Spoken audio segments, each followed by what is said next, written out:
ஹாலிடேஸ்னாலே அது நம்ம ஜிடி ஹாலிடேஸ் தான். GT holidays, south India's #1 travel brand. இயக்குனர் லோகேஷ் கனகராஜ் ஹீரோவாக நடிக்கும் படத்தில் மிர்னா மேனன் ஹீரோயினாக நடிக்க உள்ளார். அருண் மாதேஸ்வரன் இயக்கும் புதிய படத்துல ஹீரோவாக லோகேஷ் கனகராஜ் நடிக்க இருக்காரு. இது குறித்த பேச்சுவார்த்தைகள் முடிந்து கடந்த சில மாதங்களாக ஸ்கிரிப்ட் பணிகள்ல ஈடுபட்டு வந்தாரு அருண் மாதேஸ்வரன். விரைவில் படப்பிடிப்பு தொடங்க இருப்பதாகவும் தகவல் வெளியாகி இருக்கு. இந்த படத்துல லோகேஷுக்கு ஜோடியா ஜெயிலர் படத்துல ரஜினியின் மருமகளா நடிச்ச மிர்னா மேனன் நடிக்க இருப்பதாகவும் இன்னொரு நாயகியாக சுதா என்பவரும் நடிப்பதாகவும் கூறப்படுகிறது. சீனாவின் ஷாங்காய் நகரில் கொளுத்தும் வெயிலில் இருந்து தப்பிக்க மக்கள் பலரும் செயற்கையாக உருவாக்கப்பட்டுள்ள ஸ்கை ரிசார்ட்டிற்கு வருகை தந்து தங்களது வெப்பத்தை தணித்து வருகின்றனர்.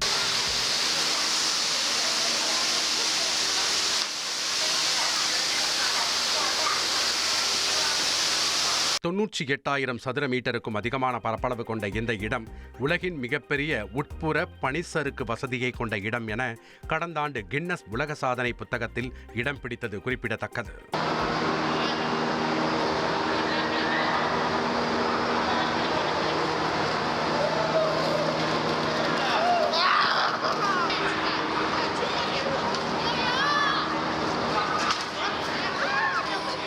ஹாலிடேஸ்னாலே அது நம்ம ஜிடி ஹாலிடேஸ் தான். GT holidays, south India's #1 travel brand.